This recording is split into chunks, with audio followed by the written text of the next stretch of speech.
Salve, salve, galera do GravaCast, aqui o Anderson Melo. Hoje eu estou sozinho, meu parceiro Christian, né, está dando aquela descansada, aquela relaxada, mas na próxima gravação vai estar junto comigo apresentando e abrilhantando ainda mais o GravaCast. Quero pedir a você para se inscrever no canal, deixar o seu like, comentar, compartilhar o nosso canal no YouTube e também você ir lá no nosso Instagram, @GravaCast Oficial, também seguir e acompanhar os nossos cortes, as nossas reflexões e muito mais. Hoje estamos recebendo aqui no nosso cenário adaptado o queridíssimo Flávio, que é lá de Portugal, que é do Brasil, e está morando em Portugal e vai contar para a gente os desafios de um brasileiro em Portugal. Flávio, seja muito bem-vindo. Olá, me chamo Flávio Silva, boa noite a todos. Eu não sei que hora que você vai assistir esse podcast, então vou trazer alguns esclarecimentos para pessoas que querem sair do Brasil, que têm o objetivo de sair do Brasil. E quem não me segue lá na rede social, @7FlávioSilva, e eu vou estar passando mais dica para vocês. Também, se vocês quiserem se inscrever no meu canal no YouTube, eu vou estar começando a gravar vídeos lá.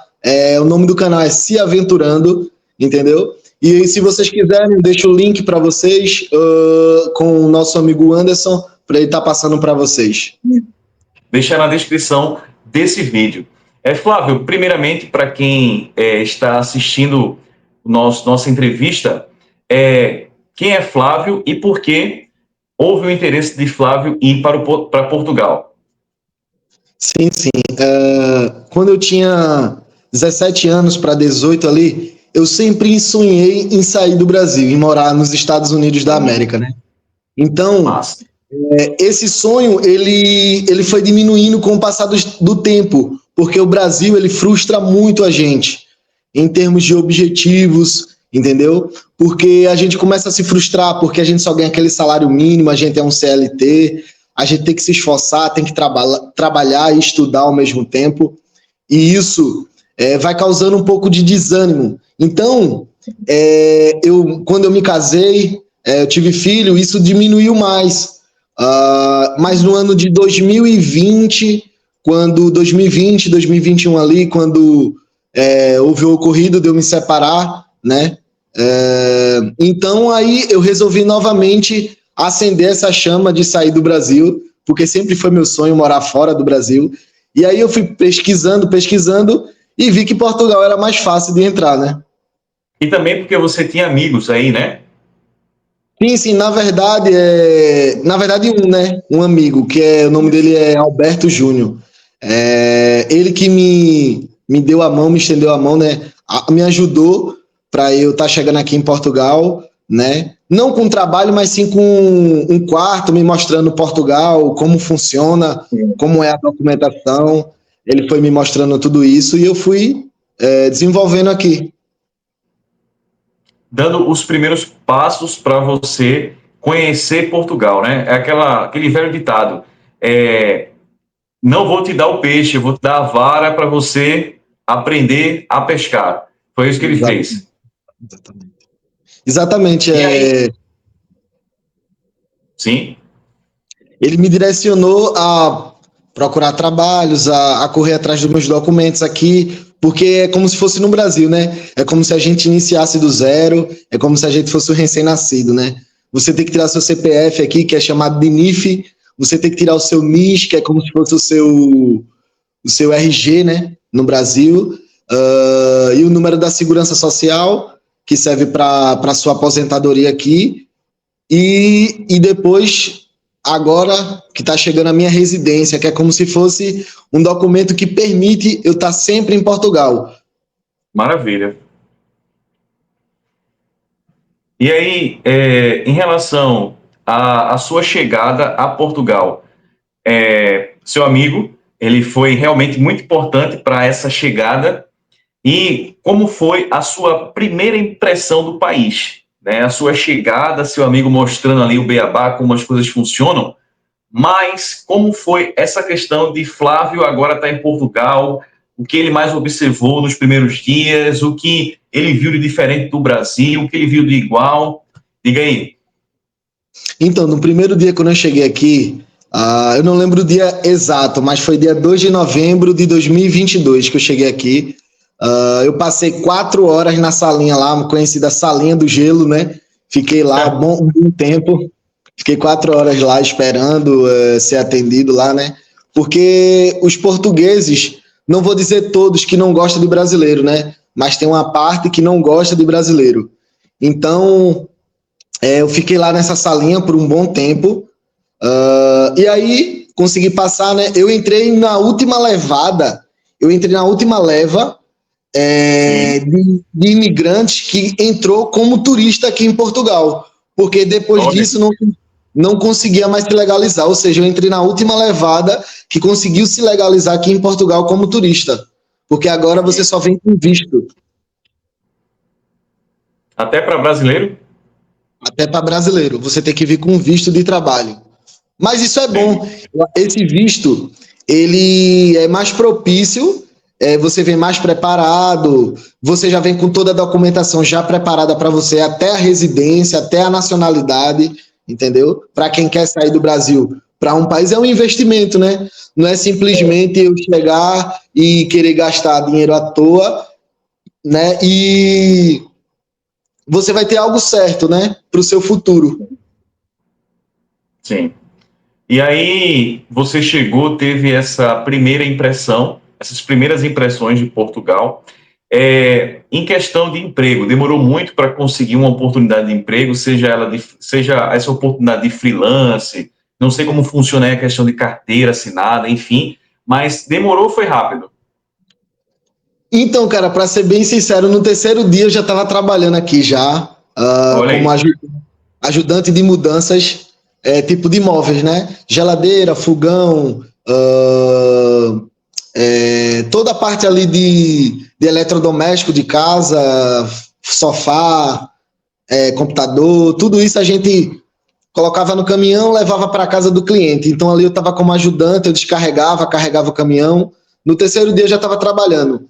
E através desse trabalho eu já fui para outro trabalho, que já fui para outro trabalho, e assim eu fui evoluindo aqui em Portugal, né? Mas o começo foi muito difícil. E as minhas primeiras impressões quando eu cheguei aqui em Portugal, eu achei tudo lindo, maravilhoso, tudo barato, né? Porque aqui é em euro. Mas só que quando você chega aqui, na sua primeira semana, você não está gastando em euro, você está gastando ainda em real. Então você tem que tomar muito cuidado, porque senão você pode se iludir, achar que está tudo barato, porque aqui tem coisa de 1 euro, 2 euros, que quando você chega aqui você fica, nossa, isso aqui é muito caro no Brasil, coisas de 89 cêntimos, que no Brasil é caríssimo, aqui você encontra bem barato, e você não deve se iludir, né, com esses preços, deve guardar o máximo que você pode, se precaver, ter sua reserva de emergência, para caso aconteça alguma coisa, né, vim com a grana sobrando, graças a Deus eu vim com uma boa grana, né, eu fiz uma estratégia para chegar aqui bem em Portugal, né, não vim de qualquer jeito, eu vim bem estruturado para ali aguentar 6 meses, mesmo se eu tivesse desempregado, entendeu? E no caso não foi o caso seu, né? Em 3 dias aí você conseguiu essa oportunidade. O que acontece é que as pessoas elas pensam que vão para outro país e já vão conseguir a melhor oportunidade que existe, vai estar no paraíso, e não é bem assim. Você saiu daqui, se preparou financeiramente para conseguir um trabalho aí, e esse trabalho, sem sombra de dúvidas, te deu ainda mais fôlego para tu conseguir aguentar esses 6 meses, foi? Exatamente. Uma coisa que eu indico é quem quer sair do Brasil, primeiramente, você tem que se preparar psicologicamente, primeiramente. Segundo, financeiramente. Terceiro, você tem que ter uma profissão, porque se você quer sair do Brasil bem, arrumar um bom emprego fora do país, você tem que aprender outra língua também, né? Que é a quarta dica que eu dou.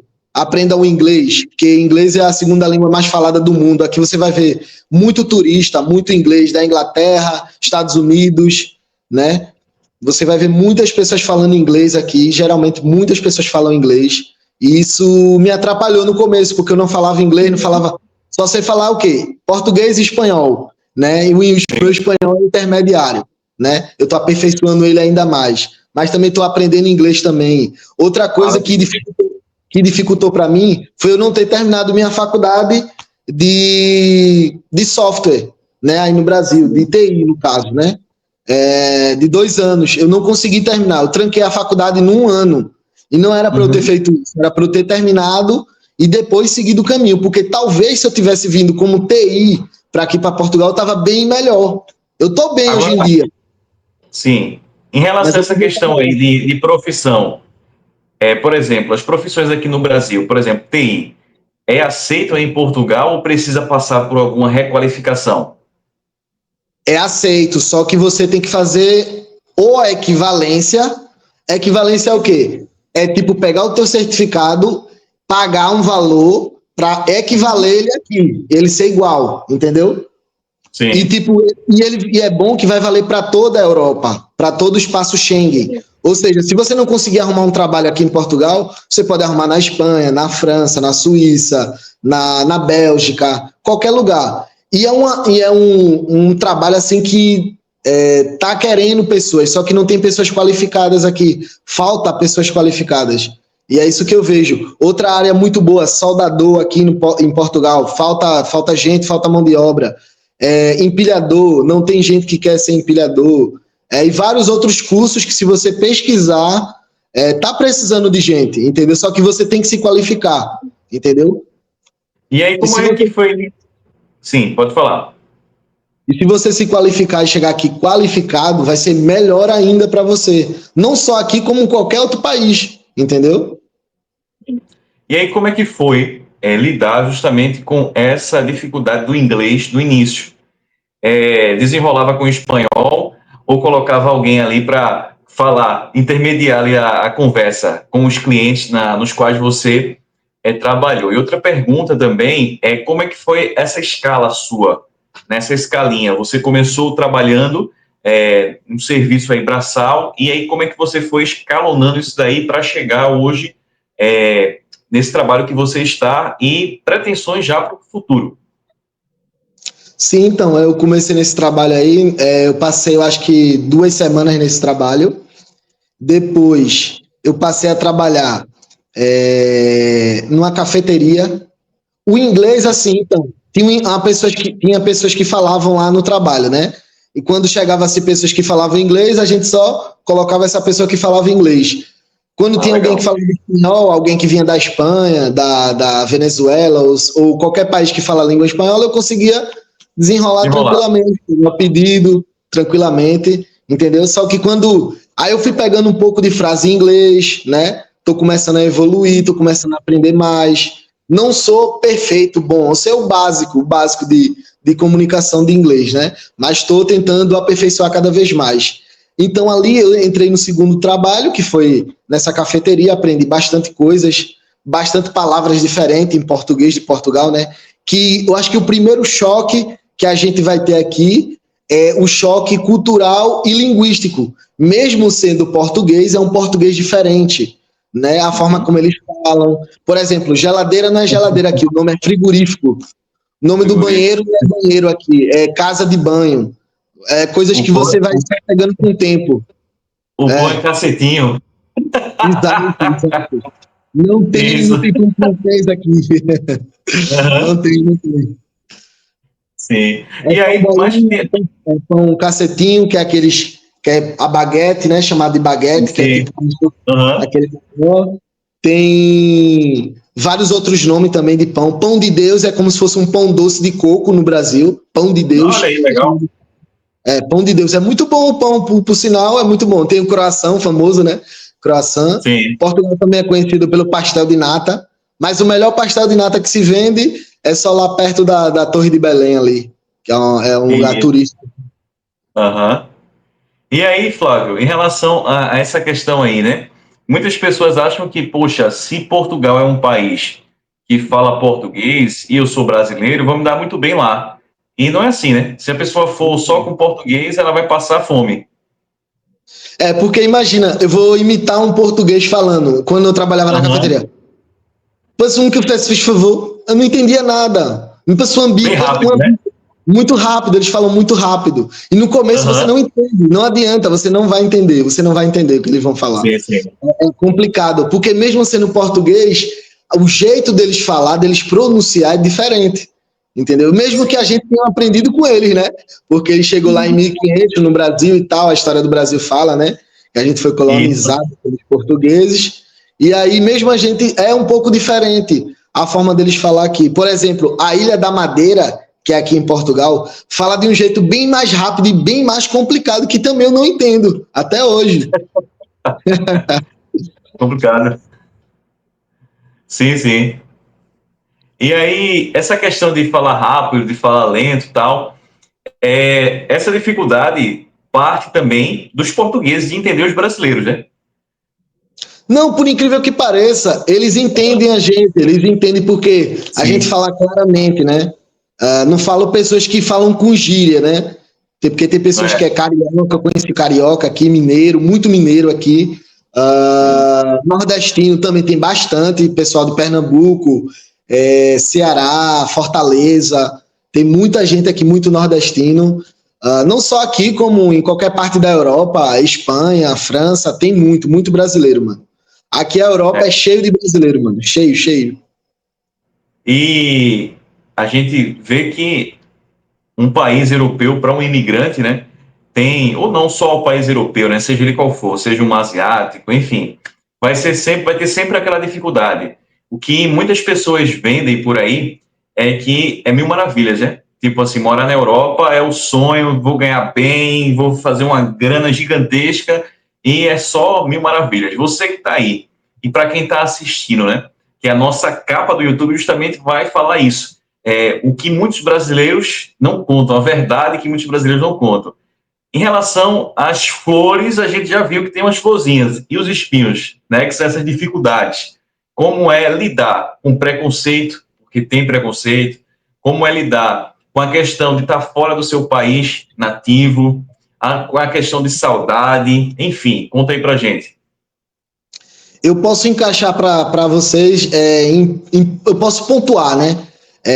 Pontos positivos e pontos negativos de Portugal, aquilo que os famosinhos não contam, né? Só ficam fazendo vídeo de quanto eu consigo comprar com 10 euros. Eu também consigo.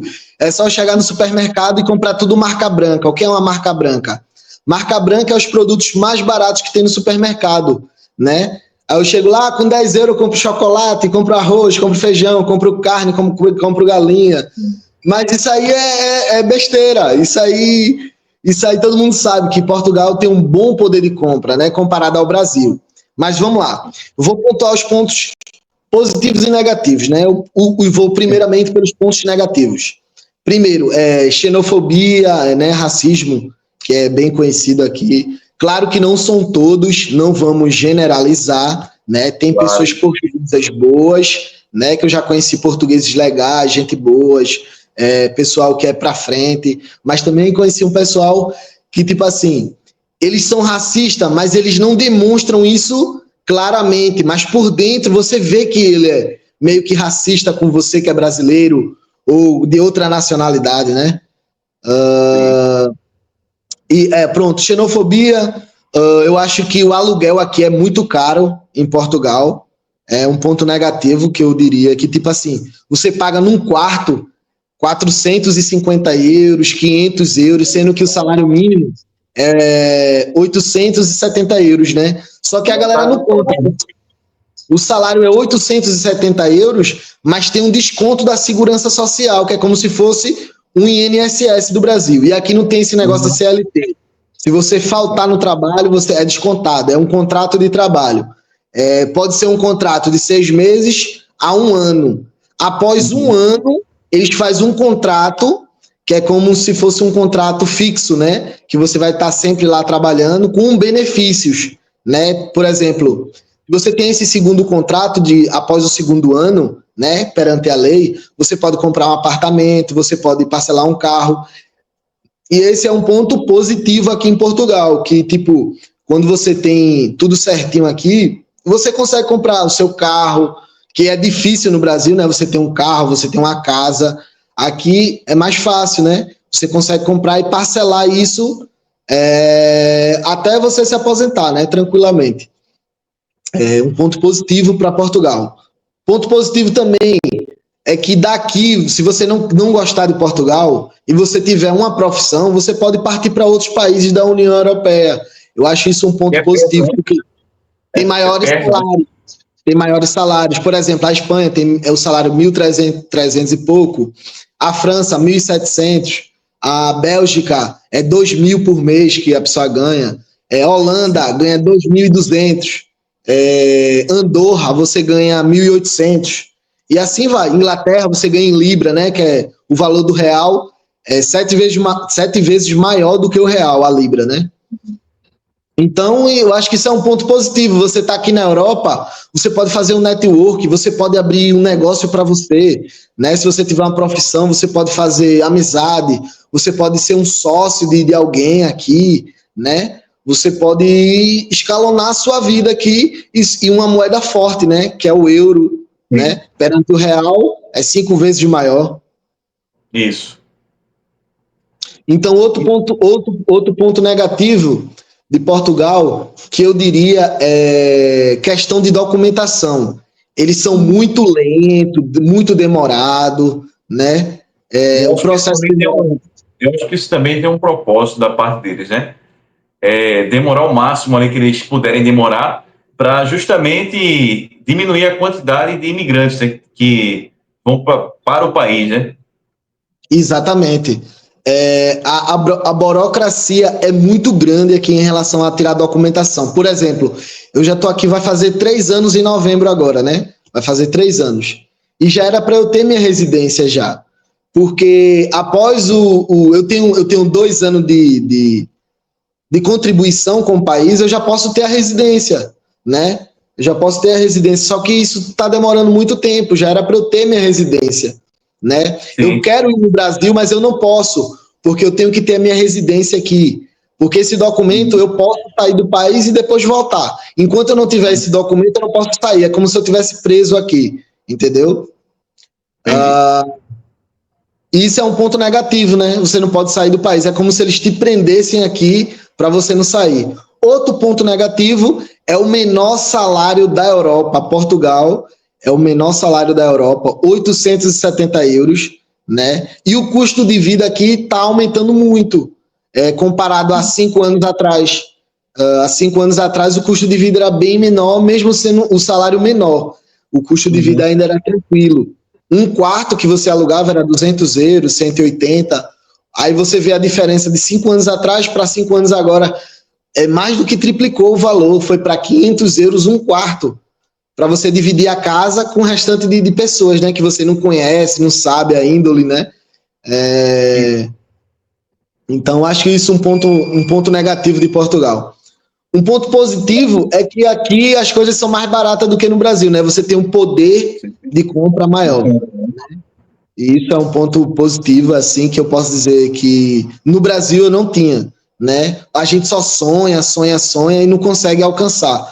Aqui não, aqui você, com força de vontade, você consegue alcançar, né? Coisa boa.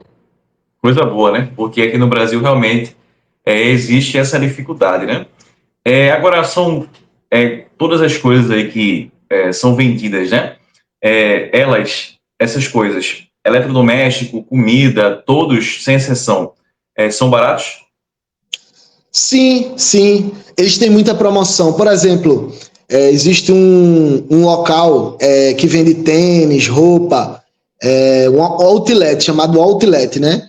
Aqui em Portugal, que sempre tem promoções.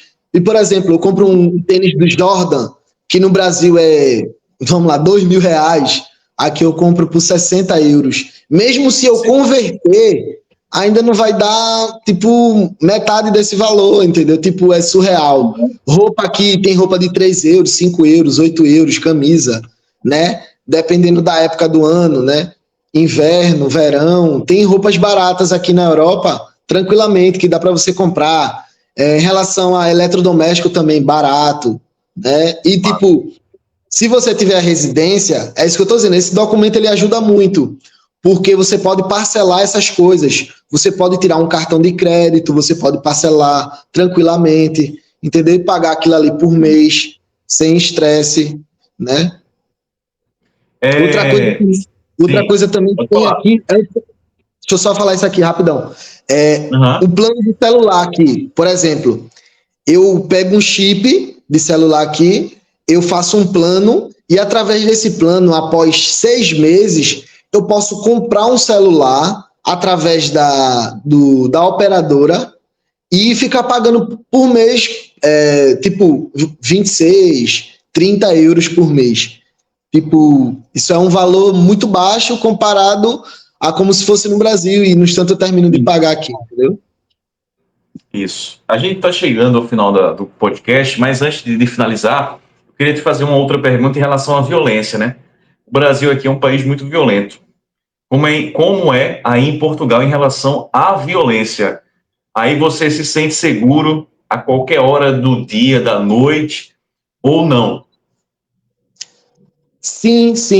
Mas assim, eu posso dizer, sem escama, sem enganar ninguém, que aqui tem sim, está crescendo bastante o número de assalto, mas não é em todo Portugal, isso é claro, em lugares específicos. Por exemplo, eu estou há 3 anos em Portugal, nunca fui assaltado, eu já trabalhei na madrugada, né? Ando com o celular qualquer hora, qualquer lugar, né? Eu já trabalhei de estafeta aqui também em Portugal, eu trabalhava até 2 da manhã, 3 da manhã, nunca fui assaltado, nunca corri risco, né? No começo você chega aqui meio que tipo olhando para o lado e para o outro com medo, porque a gente vem de uma cultura que a gente vê dois caras numa moto, a gente já fica com medo, se resguardando, escondendo o celular. Aqui é tranquilo, entendeu? Aqui é tranquilo, mas assim, eu não me sinto inseguro. Comparado ao Brasil, aqui é bem mais seguro que no Brasil. Isso eu posso afirmar, assim, em vários locais aqui é tranquilo. Claro que tem lugares específicos que tem assalto, que tem roubo, que tem assassinato, igual em qualquer lugar do mundo, entendeu? Entendi. A gente tem que entender o seguinte: se a gente quer imigrar, se a gente quer sair do Brasil, todo país tem o seu lado positivo e tem o seu lado negativo. Você vai botar na balança para ver se vale a pena para você. E quais são os seus objetivos indo para aquele país. Qual o meu objetivo? É fazer dinheiro? Portugal não é o local para você fazer dinheiro. Já fique logo ciente. A não ser que você abra alguma empresa aqui, que você seja sócio de alguém, né? Porque aqui é muito complicado. Outro ponto negativo, aqui o imposto é muito alto. É um país socialista, só que eles cobram como se fosse um país capitalista, entendeu? É socialista ali só de nome, né? Famoso socialista só de nome, porque aqui tem muito imposto, muita coisa, né? Outra coisa também, a saúde aqui não é de graça, né? Você tem que pagar um plano de saúde. Por exemplo, eu sofri um acidente aqui de moto, trabalhando como estafeta, numa empresa chamada Lolo, que eu trabalhei aqui. E aí, eu tive que ser atendido no hospital, tive que pagar 120 euros só para fazer um curativo. Tipo, eu não quebrei osso, não quebrei nada, só, tipo, ralei, né? E eu tive que pagar 120 euros para poder fazer um curativo. Um curativo normal que no Brasil a gente faz ali, né? Tranquilo, sem problema. Então, se você vê esse podcast, eu quero alumiar minha cabeça, será que vale a pena vir para Portugal ou não? Tudo vai depender dos seus objetivos. Eu quero ir para Portugal, mas depois eu quero subir, porque minha carreira, se você é um especializado numa área, você pode ganhar maiores salários em outros países. Por exemplo, Espanha, França, se você tiver uma área específica, né? Por exemplo, se você for enfermeiro no Brasil, se você fizer a equivalência para cá, para a Europa, é muito bom, cara. E você não vir para Portugal, aplicar para um visto de trabalho, por exemplo, na Espanha, você vai ganhar bem mais do que você ganharia aqui em Portugal, né? Bom. Maravilha. Em relação, Flávio, estamos chegando aí ao final do podcast. Eu vou deixar o pessoal com um gostinho de quero mais para uma próxima gravação. você trazer mais detalhes quando você for conhecer os outros países aí da Europa e trazer aí mais informações para a galera. Mas sempre aqui no podcast, no GravaCast, a gente pede para o convidado o seguinte: daqui a 100 anos, quando ainda esse podcast estiver no ar e as pessoas pesquisarem lá no YouTube GravaCast, qual mensagem, certo, para essa pessoa que daqui a 100 anos vai querer ir para Portugal, ou a pessoa está querendo ouvir uma palavra reflexiva, qual mensagem você deixa para essa pessoa? Eu diria o seguinte, que se você tem um sonho, se você tem um objetivo, corra atrás dele. Há muitas vezes a gente coloca na nossa cabeça que não vai dar certo, mas o certo mesmo é a gente arriscar, botar a nossa cara, viver aquele momento. Eu só posso falar de algo se eu viver. Então, se eu vim para cá, é para vivenciar se vale a pena ou não eu estar aqui. Ou se vale a pena ou não eu estar em tal lugar. Então, a mensagem que eu deixo é: faça valer a pena cada momento da sua vida. Arrisque-se. Se você é jovem, arrisque-se. Não perca tempo. Se qualifique e arrisque-se. O mundo é seu. Ganhe o mundo. Isso aí. Massa. Reflexão muito boa para quem está assistindo. E eu vou deixar também a reflexão que é costumeira aqui no GravaCast. Ninguém pode voltar atrás e escrever um novo começo, mas qualquer um pode começar agora e escrever um novo fim. Flávio, muito obrigado pela participação, viu? Tamo junto, Anderson. Precisando. Se a galera quiser saber mais, tiver dúvidas, pode ir lá no meu Instagram. Eu vou estar respondendo lá no Message também, né? Maravilha. Lá no YouTube, vou voltar com tudo, tá? Gravar vídeos lá. Vou estar trazendo tudo atualizado para vocês, tá bem? Maravilha. E eu vou deixar o link aqui do canal do Flávio, também o Instagram dele, para você seguir e se inscrever e acompanhar tudo que acontece aí na Europa. Valeu, Flávio. Tamo junto e até mais. É nóis. Tchau, tchau.